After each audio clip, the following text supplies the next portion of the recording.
영광스러운 하나님의 나라라는 제목으로 하나님의 말씀을 증거도 하겠습니다. 좀 더 길게 말씀드리면 회복될 시온의 영광, 즉 영광스러운 하나님의 나라. 첫 번째는 그 나라는 어떤 나라일까요? 풍성한 은혜를 누리는 곳이다. 우리 하나님 나라는 어떤 분이 생각한 것처럼 그냥 영원히 떠도는, 그냥 정처 없이 그냥 사람이 육체의 몸을 떠나면 그냥 어느 곳에 그냥 있는지 정확하지도 않은 그런 생각 갖고 계신 분이 계신 것 같은데, 그 하나님 나라는 절대 그런 곳이 아닙니다. 오늘 하나님 나라에 대한 분명한 가르침을 주시죠. 하나님 나라의 주인 되신 그리스도께서 베풀어 주시는 풍성한 은혜를, 그 은혜가 있는 곳이고 그 풍성한 은혜를 누리는 곳이다.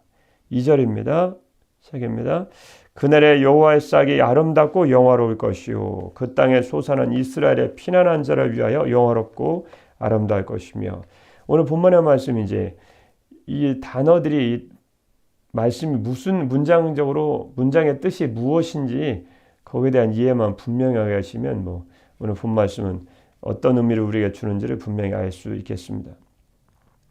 그 모르면 이제 읽을 때마다 혼동되는 거죠. 2절 말씀에 그날에라는 스가랴서라든가 예언서에도 나온 것처럼 여호와의 날이죠. 하나님께서 죄인에게는 심판을, 주님의 백성들의 회복을, 영광을 주시는 주님의 날이다. 우리 쉽게 말씀드리면 예수님의 재림의 날이다. 예수님이 다시 오시는 그날, 죄인은 심판을 의미하고 신실하게 주님을 향한 믿음을 지킨 백성들에게는 주님의 상급이 주어지죠.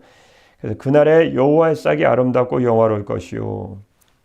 여호와의 싹이라는 것은 여기에 대한 이해를 좀 분명히 하셔야 되겠네요. 여호와의 싹, 히브리어 체하의 예호와라는 말씀인데 장차 오시는 메시아, 즉 예수 그리스도를 의미하는 명칭, 예수 그리스도의 또 다른 명칭입니다. 여호와의 싹. 그리고 그 뒤에 말씀, 2절 말씀에 중간 말씀 보면 땅의 소산. 이 땅의 소산도 결국은 다시 오실 메시아를 의미하는 것입니다. 그럼 이제 의미가 이제 분명해졌네요.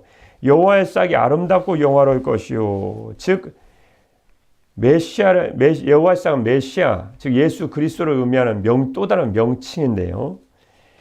장차 다윗의 가문을 통해 인간의 몸을 입고 이 땅에 오실 예수 그리스도의, 즉 영광스러운 싹이신 예수 그리스도의 영광을 의미하는 것이다. 예수 그리스도가 얼마나 아름답고 영화로운 분이신지를 분명히 가르쳐 있다는 것이죠. 그래서 메시아를 의미했던 예레미야 23장 5절 같은 경우는 왕이시다 이렇게 예수님을 표현하죠.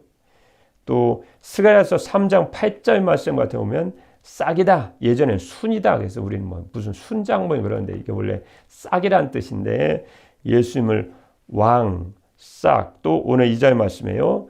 여호와의 싹 이렇게 메시아를 칭하고 있습니다. 아, 예수님에 대한 말씀이시구나.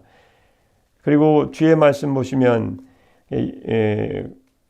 2절 말씀, 중간 말씀이에요. 그 땅의 소산, 그 땅의 소산도 역시 메시아이신 예수 그리스도를 의미합니다. 즉 메시아 예수 그리스도는 땅에 떨어져서 싹이 나서 희생하심으로 땅의 소산을 맺는 거죠. 예. 그래서 예수님께서도 요한복음 12장 24절 말씀에 보시면 내가 진실로 너에게 이르노니 한 알의 밀이 땅에 떨어져 죽지 아니하면 한 알 그대로 있고, 예수님을 의미하는 거죠. 죽으면 십자가의 죽음, 인류의 죄를 위한 십자가의 죽음이죠. 죽으면 많은 열매를 맺느니라. 그 많은 열매는 그리스도를 믿고 예수 그리스도의 십자가의 죽으심을 믿고 구원받는 영혼들을 가리키는 것인데요. 결국은 오늘 그런 말씀을 생각해 보면 이제 4장 2절 말씀에 여호와의 싹, 예수 그리스도가 얼마나 그분의 그분이 얼마나 아름답고 영화로울 것이요. 이해가 되시죠? 이제 예수 그리스도께서 그분요. 그다음에 그 땅의 소산은 땅에서 소산이 밀도 나고 보리도 나는 게 소산이 아닙니까? 그 땅에 자라는 게 소산이죠. 그것처럼 그 땅의 소산, 즉 예수 그리스도를 의미하는 것인데 결국 예수 그리스도의 희생을 통해서 그 희생하심으로 맺게 되는 풍성한 결실을 암시하고 있습니다. 무엇을 말씀하시고 계십니까? 결국 예수 그리스도를 통해서 장차 임할 하나님의 나라, 회복될 시온, 즉 영광스러운 하나님 나라에서 성도들에게 주어질 그런 은혜가, 이 영광이 얼마나 큰 것임을 주님께서 말씀해 주시고 있다는 거죠. 이해되시죠? 네. 2절 말씀, 예수 그리스도 통해서 성도들에게 주어지고, 소산이니까 막 땅에서 솟아나는 것이 아닙니까? 산물대 아닙니까? 결국 예수님의 십자가의 죽음과 그분의 부활을 통해서 얼마나 우리 하나님의 은혜를 누리게 되는데, 그 은혜가 완전하게 이루어진, 완성되는 것이 하나님의 나라니까요. 그 나라에서 성도들의 주어질 영광이 얼마나 큰 것인지를 말씀해 주시고 있는 구절이다 라고 2절 말씀을 이해하시면 100점이시겠습니다. 예. 결국은 회복될 시온의 영광, 즉 영광스러운 하나님 나라에서 나라에 저와 여러분이 동참할 것이 아닙니까? 그 하나님 나라에 우리가 동참할 것인데, 그 나라가 어떤 나라인지 알아야 우리가 그 나라를 삼하고 살아갈 것인데, 오늘 거기에 대한 분명한 메시지 말씀을 주시고 있다는 거죠. 즉 첫 번째요, 하나님의 나라의 주인 되신 그리스도께서 주시는 그분이 막 십자가와 부활을 통해서 막 큰 은혜를 베풀어 주시는 2절 말씀이었으니까요. 그리스도께서 주시는 풍성한 은혜를 누리는 곳이다. 천국은 어떤 곳입니까? 마태복음 25장 21절 말씀 보시면 달란트부에서 주인 대신 주인으로 나타나 말씀하시는 예수 그리스도께서 이렇게 말씀해 주셨습니다. 그 주인이 이르되 잘하였도다 착하고 충성된 종아, 내가 적은 일에 충성하였으며 내가 많은 것을 내게 맡기리니. 그 다음 말씀이에요. 우리가 참여할 영광은 무엇입니까? 충성된 주의 종들이 참여하는 것은, 참여할 영광은 무엇입니까? 내 주인의 즐거움에 참여할지어다. 그래서 내 주인의 즐거움을, 대부분 많은 번역성은, 다른 번역들은 내 주인의 기쁨에 참여해라. 다시 말씀드리면 우리가 주님 믿고 예수 믿고 신실하게 믿음을 지킨 성도들이 주님의 기쁨에 동참하는 것이, 주님의 즐거움에 동참하는 것이 하나님 나라 천국이다. 성경은 그렇게 기록하고 있습니다. 이 땅 우리가 살아갈 때 주님에서 잠깐 고난을 견뎌내고 주님에서 충성되게 헌신하며 신앙생활 성도들은요, 장차 하나님 나라에서 주님 주신 큰 은혜, 마태복음 25장 21절 말씀에 근거해 보면 주님의 기쁨, 주님의 즐거움에 우리가 동참하는 것이 바로 천국이다. 그럼 천국 가면 늘 기쁘겠네요. 예, 늘 즐거움과 기쁨이 가득한 곳입니다. 그래서 우리가 주님에서 이 땅에서도 충성하는 거겠죠. 누가복음 19장 17절 말씀에 보시면 주인이 이르되 잘하였도다 착한 종이여, 내가 지극히 작은 것에 충성하였으니 10골 권세를 차지하라. 이렇게 몇 골 권세를 차지하라. 그런 걸 통해서 주님 나라에서 하나님 나라에 주어질 영광이 얼마나 큰 것임을 주께서 계속 말씀해 주셨습니다. 누가복음 22장 28절 말씀 보셔도 너희는 나의 모든 시험 중에, 예수님이 제자들에게 하신 말씀이거든요. 너희는 나의 모든 시험 중에 항상 나와 함께한 자들인즉 내 아버지께서 나라를 내게 맡기신 것 같이 나도 너희에게 맡겨 너희로 내 나라에 있어 내 상에서 먹고 마시며 또는 보좌에 앉아 이스라엘 12지파를 다스리게 하려 하노라. 주님의 한 수고가 주님의 나라에서는 결코 헛되지 않다라는 말씀을 주님이 분명히 하신 말씀이죠. 시편 36편 8절 말씀에 보시면 궁극적으로 하나님의 나라를 의미하는 것인데, 그들이 주의 집에 있는, 주의 집은 결국적으로 하나님 나라, 장차 임할 저와 여러분 동참 하나님 나라죠. 주의 집에 있는 살찐 것으로 풍족할 것이라. 주께서 주의 복락의 강물을 마시게 하시리이다. 주께서 기쁨의 강물을 마시고 있습니다. 마시게 하실 것이다 라는 말씀을 분명히 주셨습니다. 결국 하나님의 나라, 장차 임할 하나님의 나라, 영광스러운 하나님의 나라요, 저와 여러분이 저와 여러분이 그리스도께서 주시는 풍성한 은혜를 누리는 곳이다. 그 땅에 소산은 이란 말씀을 통해서 분명히 가르쳐 주셨죠. 영적인 의미가, 이 절의 말씀은 영적인 의미가 상당히 강합니다. 저와 여러분이 동참할 영광스러운 하나님 나라, 어떤 나라일까요? 두 번째는요, 청결하게 된 자들이 참여한 곳이다. 3절 말씀입니다. 3절 4절인데 3절입니다. 시작입니다. 시온에 남아있는 자, 예루살렘에 머물러 있는 자, 곧 예루살렘 안에 생존한 자 중 기록된 모든 사람은 거룩하다 칭함을 얻으리니. 하나님 나라에 대한 분명한 생각을 가지고 계셔야 이 땅에 우리가 어떻게 살아가야 될지가 분명해지거든요. 시온에 남아있는 자 누구일까? 시온에 남아있는 자는 2절 말씀에 하반절 말씀에 보시면 이스라엘의 피난한 자를 위하여 누구에게 그리스도께 주시는 풍성한 은혜와 영광과 기쁨이 주어지는 거예요. 2절 말씀 하반절 말씀 보시면 이스라엘의 피난한 자라고 되어 있죠. 이스라엘 피난한 자를 3절 말씀에 시온에 남아있는 자다 그렇게 표현한 거죠. 이사야서의 가장 중요한 메시지가 하나가 저 렘넌트거든요. 남은 자, 남긴 자, 하나님의 은혜로 남아있는 자거든요. 결국 시온에 남아있는 자는 2절에 이스라엘의 피난한 자와 동일한 표현입니다. 그래서 1차적으로는 하나님의 죄에 대한 심판에서 살아남은 소수의 이스라엘 백성들을 의미하지만요. 결국 넓게는 지금 하나님의 나라에 대한 말씀이기 때문에요.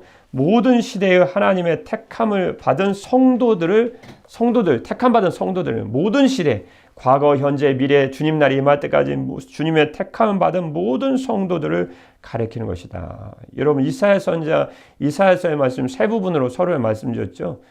세 번째 부분이 결국 완성될 메시아의 왕국, 하나님의 나라를 예언하는 게 아주 이사야서의 세 부분의 주요 내용 중에 어쩌면 가장 중요한 내용인데 그 메시아 왕국을 지금 계속 말씀해 주시고 있습니다. 사장 말씀에도요. 장차 임할 하나님의 나라. 저와 믿는 자는 저와 여러분이 동참을 하나님의 나라.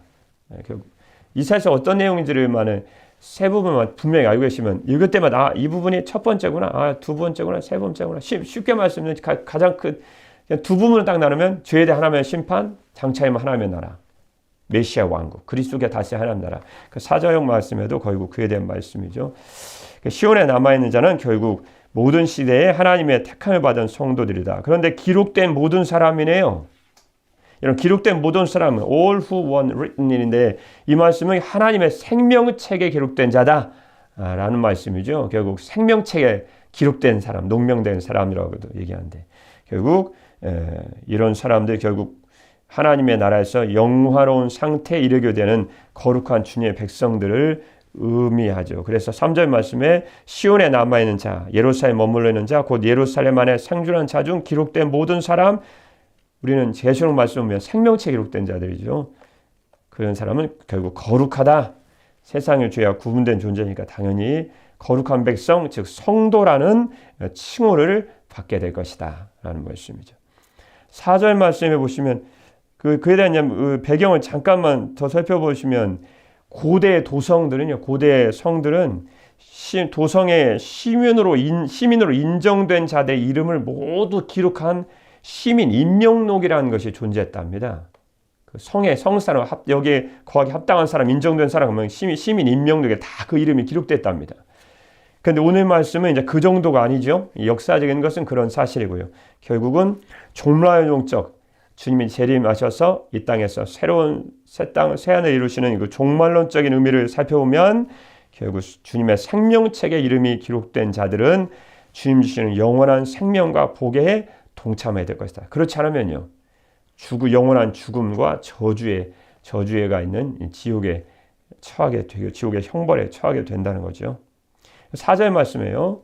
어떻게 그들이 거룩한 자가 될 것인가? 4절 말씀 그 이유가 분명히 나와 있습니다. 이는 주께서 심판한 영과 소멸한 영으로 시온의 딸들의 더러움을 씻기시며 예루살렘 피를 그 중에서 청결하게 하시기 때문이다. 하실 때가 됩니다. 그렇기 때문에 결국 그들은 남아있는 자가 될 수 있었고 그들은 거룩한 자라 일컬음 받을 수 있는 그런 자격을 일컬음 받을 수 있게 되었다.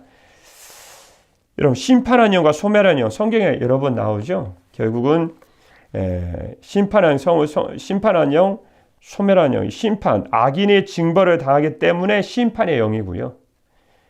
또한 불로 태움같이 악을 철저하게 제거하기 때문에 소멸의 영이라고 불린다는 거죠. 결국 이런 씻김을 통해 죄인에게서는 철저한 징벌이 결국 주의 택함받은 자에게서는 악을 철저히 제거하시는 소멸의 영으로 주께서 역사하시기 때문에 결국 그들은 거룩한 나라 주의 백성인 성도로 결국 회복될 수 있었다. 그럼 우리가 이 땅을 어떻게 살아가야 되는지 분명해지는 거죠.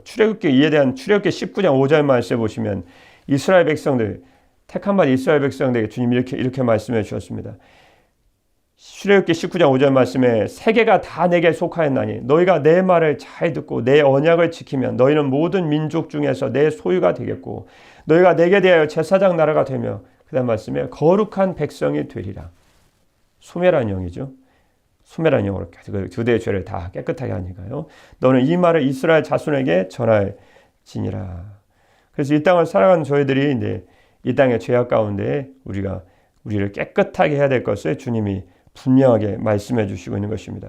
거기 결국 시온의 딸들 그러면 같은 바로 전장에 이사야서 3장 17절 말씀에 지도자들의 부녀자들 죄를 지은 지도자들의 부녀자들은 시온의 딸들도 거기서 시온의 딸들이 나오는데 결국은 시온의 딸들은 그들의 더러움을 씻으시고 예루살렘 피는 남자들의 죄악이다라고 주석을 달게 되는데 상당히 의미가 있습니다. 결국은 시온의 딸들은 여자들의 죄악의 더러움을 깨끗하게 하시고 예루살렘이라 의미하는 남자들의 죄악을 피로 의미하는데 그 피를 결국은 청결하게 하실 것이다. 남자들은 특히 예루살em 지도자들이 지도자 의미하는데 그 권력을 이용하여 힘없고 가난한 자들을 착취했는데 그걸 피로 여자들은 허영과 사치 속에서 음욕을 찾아 헐떡이는 삶을 살았는데 그들의 죄악을 더러움으로 이렇게 표현함으로 결국은 남자 여자 결국은 그들의 백성들의 그들의 모든 더러움을 깨끗하게 하시는 그런 의미를 말씀하시고 있다는 거죠. 거기에 대해서 스가랴서 13장 1절 말씀은 죄악을 깨끗하게 하신다. 지금 그 말씀 드린 것입니다. 그날에 죄와 더러움을 씻는 셈이 다윗의 족속과 예루살렘 주민을 위하여 열리리라. 결국 그리스도의 보혈을 의미하는 죄와 더러움을 씻는 셈이 주의 백성들에게 열려서 그들의 죄를 깨끗하게 하시는 그런 말씀이 쭉 나오죠. 요한계시록 14장 말씀입니다. 거기에 대한 말씀이 쭉 나오고요. 결국 고린도후서 7장 1절 말씀에 보시면 그런즉 사랑하는 자들아 이 약속을 가진 우리는 하나님을 두려워하는 가운데서 거룩함을 온전히 이루어 육과 영의 온갖 더러운 것에서 자신을 깨끗하게 하자. 디모데후서 2장 19절 말씀에 보시면 하반절 말씀에 주의 이름을 부르는 자마다 불의에서 떠날지어다 하였느니라. 큰 집에는 금그릇과 은그릇뿐 아니라 나무그릇과 질그릇도 있어 귀하게 쓰는 것도 있고 천하게 쓰는 것도 있나니 그러므로 누구든지 이런 것에서 세상의 죄악에서 자기를 깨끗하게 하면 세상의 불의에서 자기를 깨끗하게 하면 그 다음 말씀이에요. 귀히 쓰는 그릇이 되어 거룩하고 주님의 쓰심이 합당하며 모든 선한 일에 준비함이 되리라. 결국은 말세지 말은 정결하냐 정결의 싸움입니다. 정결하냐에 따라서 하나님께 사용하시는가. 왜냐하면 하나님 나라가 세상의 온갖 죄악에 대해서 청결하게 된 자가 들어가는 거거든요. 이 하나님 나라가 어떤 나라인지 알면 분명히 이 땅에 우리가 어떻게 거하고 살아야 될지가 분명해진다는 거죠. 베드로전서 1장 15절 말씀에 보시면 오직 너희를 부르신 거룩한 이처럼 너희도 모든 행실에 거룩한 자가 되라. 말세지만은 능력의 시대가 아닙니다. 정결이냐 청결이냐 거룩이나 더러움이냐 그 싸움이에요. 결국은 거기에 따라 주님의 쓰임이 달라지고 하나님 인정 정도가 달라지는 거죠. 이제는 능력의 시대가 아닙니다. 능력은 주님의 백성이 믿음이 약했을 때 주의 백성들이 하나님 나라 불러들일 때 보여주시기 위해서 예전에 그 구약이라든가 신약의 초반에 많이 사용하셨지만 이제는 하나님이 주의 백성을 거룩하게 성숙시키셔서 주의 영광에서 주의 나라에서 살게 하는 게 목적이시기 때문에 분명 목적이 그 주님 분명하시거든요. 그래서 우리가 성도들도 주님의 거룩하심 같이 우리도 거룩한 삶을 살아야 된다. 레위기 19장 2절 말씀에도 보셔도 너는 이스라엘 자손의 온 회중에게 말하여 이르라. 너희는 거룩하라. 이는 나 여호와 너희 하나님이 거룩함이니라. 하나님이 어떤 분이신만 알면 우리 삶은 분명해집니다. 고린도전서 6장 19절 말씀에 너희 몸은 너희가 하나님께로부터 받은 바 너희 가운데 계신 성령의 전인 줄을 알지 못하느냐. 너희는 너희 자신의 것이 아니라. 하나님의 뜻이 무엇입니까? 데살로니가전서 4장 3절 말씀에 분명히 주님 이렇게 말씀해 주셨습니다. 하나님의 뜻은 이것이니 너희의 거룩함이라. 곧 음란을 버리고 이렇게 말씀해 주셨다는 거죠. 이사야서 55장 7절입니다. 어떻게 됩니까? 악인은 그의 길을 불의한 자는 그의 생각을 버리고 여호와께로 돌아오라. 그리하면 그가 긍휼히 여기시리라. 우리 하나님께로 돌아오라. 그가 너그럽게 용서하시리라. 세상의 죄악을 버리고 주님께 속히 돌아올 것임을 주께서 하나님 나라가 결국 죄악에 대해서 청결하고 거룩하게 된 자들이 들어가게 됨을 청결하게 된 자들이 들어가게 됨을 말씀하시면 이 땅을 우리가 어떻게 주의 백성된 자로 살아가야 될지를 분명히 말씀해 주셨다는 거죠. 청결하게 세상의 온갖 더러움에서 자신을 청결하게 깨끗하게 정결하게 한 자들이 참여한다. 성도라면서 이 땅의 죄악을 그대로 짓고 살아가면요, 주님께 인정받고 주의 나라에 들어가기는 어렵습니다. 하나님의 말씀 우리가 나라를 우리가 어떤 나라인지 분명히 알아야 된다는 거죠. 영광스러운 하나님의 나라 어떤 나라입니까? 세 번째는요, 하나님의 보호하심이 있는 곳이다. 철저히 하나님의 보호하심이 있어요. 이게 얼마나 평화가 있고 안전 있고 안락한 것이겠습니까? 5절입니다. 시작입니다. 여호와께서 거하시는 온 시온산과 모든 지폐 위에 낮이면 구름과 연기, 밤이면 화염의 빛을 만드시고 그 모든 영광에 덮개를 두시며 6절 말씀입니다. 또 초막이 있어 낮에는 더위를 피하는 그늘을 지으며 또 풍우를 피하여 숨는 곳이 되리라. 아멘. 이스라엘 백성의 광야를 지날 때 낮에는 구름으로 밤은 불로 그들을 지키시고 보호하신 주님의 보호하심이 생각나시죠?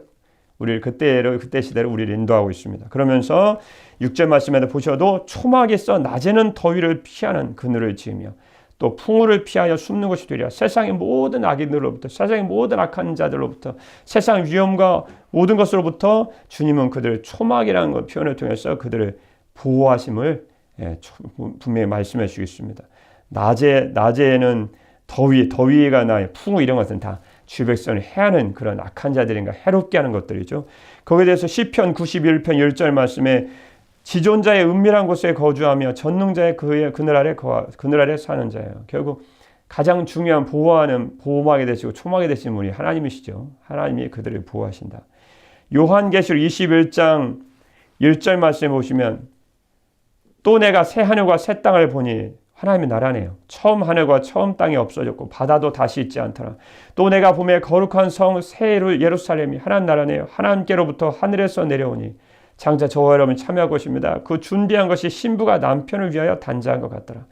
내가 들으니 보좌에서 큰 음성이 나서 이르되 보라 나오네요. 하나님의 장막이 사람들과 함께 있으며 하나님의 그들과 함께 계시리니 그들은 하나님의 백성이 되고 하나님은 친히 그들과 함께 계셔서 모든 눈물을 그 눈에서 닦아주시니 다시는 사망이 없고 애통하는 것이나 곡하는 것이나 아픈 것이 다시 있지 아니하리니 처음 것들이 다 지나갔음이로라.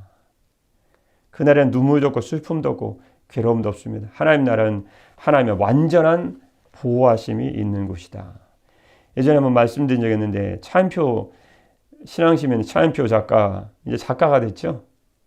옥스포드에서 그가 쓴 글을 갖다 교재로 선택했다 그래서 이제 작가가 됐는데 차인표 작가 겸 배우와 박찬호 선수가 한 말은 그때 전해드린 적이 있는데 박찬호 선수가 어느 날 찾아와서 그런 말을 했다고 하지 않습니까?